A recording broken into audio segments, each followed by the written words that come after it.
والمفعول به.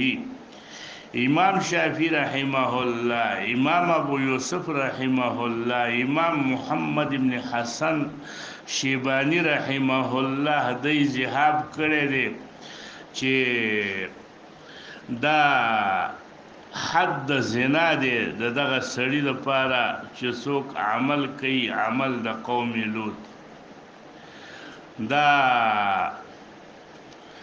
حد زنا به په فاعل باندې دا نافذیږي، په فاعل باندې حد زنا به نافذیږي. څه معنا شوه؟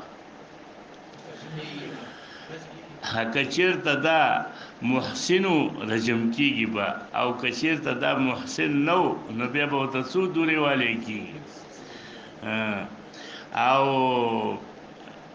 مفعول حکم چې دی امام شافعي وایي نو دې کې محسن غیر محسن نشته، د دې به ماغه حکم د چای د غیر محسن چې هغه سل دورې و تغریبو عامل دا حکم به د مفعولی، او د فاعل حکم چې دی هغه به حکم د زانی وي. بعضې چا ویلی دي د فاعل حکم به حکم د زانی محسنی، زانی محسن حکم څه دی؟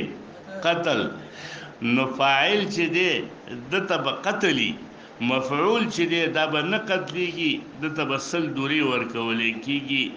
دا مذهب دی د صاحبینو چې کوم زمونږ فقه حنفي ده، او دا مذهب دی د امام شافعي رحمه الله. قال ابو عيسى وانما يعرف هذا الحديث عن ابن عباس عن النبي صلى الله عليه وسلم من هذا الوجه، په دې وجه معروف دی په دې سند.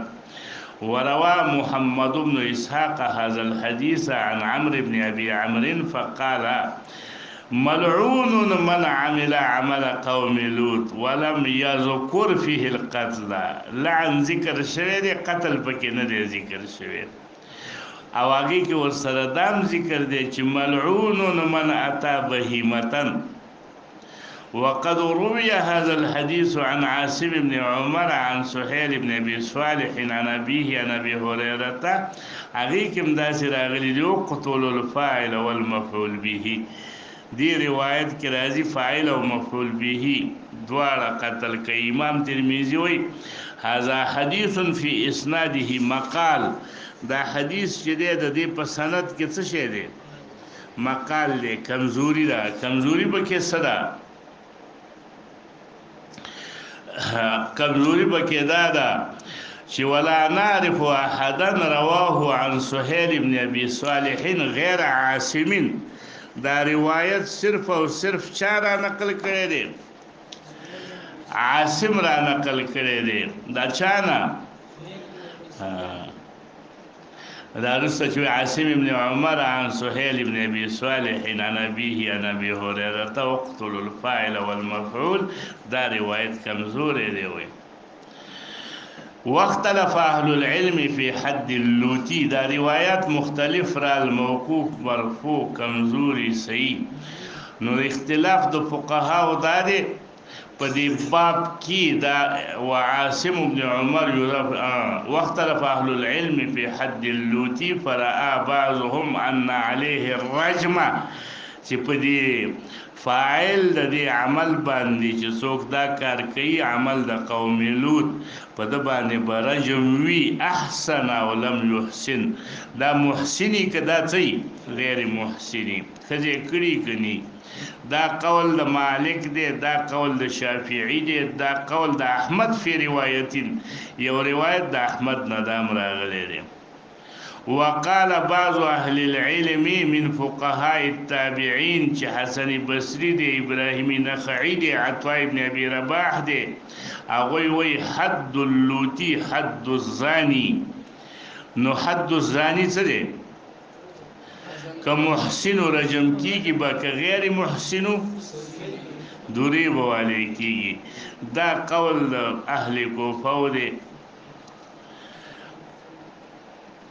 وحدثنا أحمد بن منيع قال حدثنا يزيد بن هارون قال حدثنا همام عن القاسم بن عبد الواحد المكي عن عبد الله بن محمد بن عقيل أنه سمع جابرا يقول قال رسول الله صلى الله عليه وسلم إن أخوف ما خاف على أمتي زه چې په کومو شیانو د خپل امت باندې یریږم په هغې ټولو کې ډېر اخوف د هغه څه نه چې زه یریږم په امت خپل باندې په هغه ټولو کې ډېر اخوف چې دی هغه عمل قوم لوط دی. قال ابو عيسى هذا حديث حسن انما نعرف من هذا الوجه عن عبد الله بن محمد بن عقيل بن ابي طالب چې دا عمل بدیر شي زما په امت کې د دې روایت نه داسې معلومیږي. باب ما جاء فی المرتد مرتد چاته ویل کیږي چې مؤمن دی او دین پریږدي دې ته مرتد ویل کیږي. کمونست شي وروسته دین پریږدي اول مسلمان دی. وبه حدثنا عن عكرمة أن عليا حرق قوما ارتدوا عن الإسلام فبلغ ذلك ابن عباس. ابن عباس ته ورسېد چې علي رضی الله عنه هغه خلک په اور وسېزل چې کوم خلک مرتد شوي وو. نو ابن عباس رضی الله عنه ته چې دا خبر ورسېد معاویه رضی الله عنه ابن عباس رضی الله عنه علي رضی الله عنه په بصره باندې والی مقرر کړو. والی چې هغه عبد الله بن عمر ته وایي چې ته ماته ځکه محبوبې چې ته بیخي چېرته نه رسېدلې ولایت او حکومت او ابن عباس چې دی ولی امرن هغه ولی امرن د هغه څه د بصرې والی جوړ کړی شوی و د علي رضی الله عنه په وخت کې. نو چې دا خبر ورته ورسېد فقال لو كنت انا لقتلتهم که زه وې نو ما به دوی په اور نه وې سېزلي بلکې ما به څه کړي وې قتل کړي به وې ځکه رسول الله صلی الله علیه وسلم امر د قتل کولو د دوی کړی دی او د سېزل دا به مې نه وې کړي. لقتلتهم د وجه د وینا د رسول الله صلی الله علیه وسلم نه چې من بدل دینه فاقتلوه ولم اكن لاحرقهم لقول رسول الله صلی الله علیه وسلم لا تعذبوا بعذاب الله دا الله عذاب سره اور ورکول. فبلغ ذلك عليا علي رضی الله عنه ته د ابن عباس دا خبره چې ورسېدله فقال صدق ابن عباس. علي رضی الله عنه د خپل رای نه وګرځېد او وی ویلا چې ابن عباس دا خبره صحیح کړی دا صدق ابن عباس. په روایت د ابو داود کې داسې راځي چې علي رضی الله عنه داسې ویلا ویحه ابن عباس. دا د تعجب الفاظ دي. په روایت د دارقطنی کې راځي چې ویحه ابن عباس ابن عباس نشته. دارقطنی کې ویحه ابن عباس راغلی دی. نو دا ویحه ابن عباس یا ویحه ابن عباس وی دا الفاظ دي د خوشالېدلو، دا الفاظ دي د تعجب چې څه ډېر غټ عالم دی صحیح خبره کړې ده.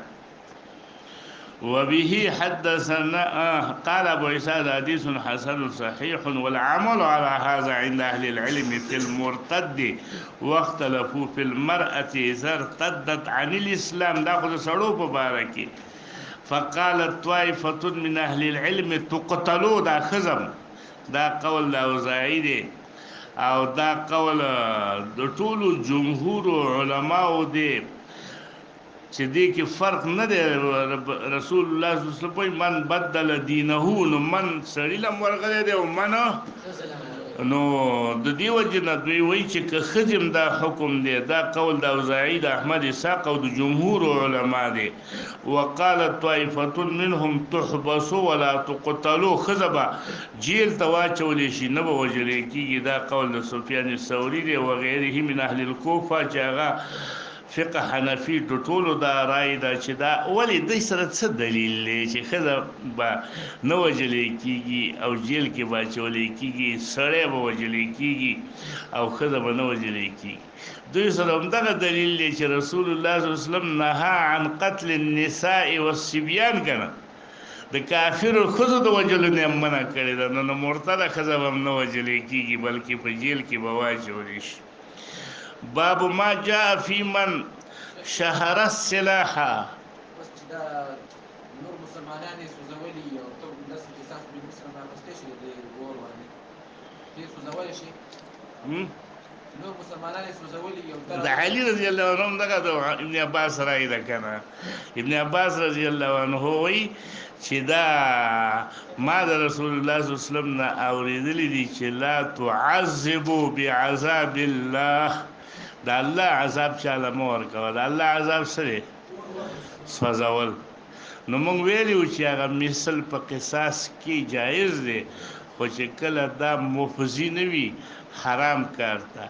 اوس که دلته ته مثل کې چې ستا څوک یې وژلي دي او سېزلي دي ته هم وایې زه یې وله سېزمه، نو دا عمل ستا دا مثلیت ستا په قتل کې مفضي دی حرام کار ته، نو دا مه کوه. اوس نور که مثلیت وکړه خو په اور کې ورسره مه کوه، دا معنا ده.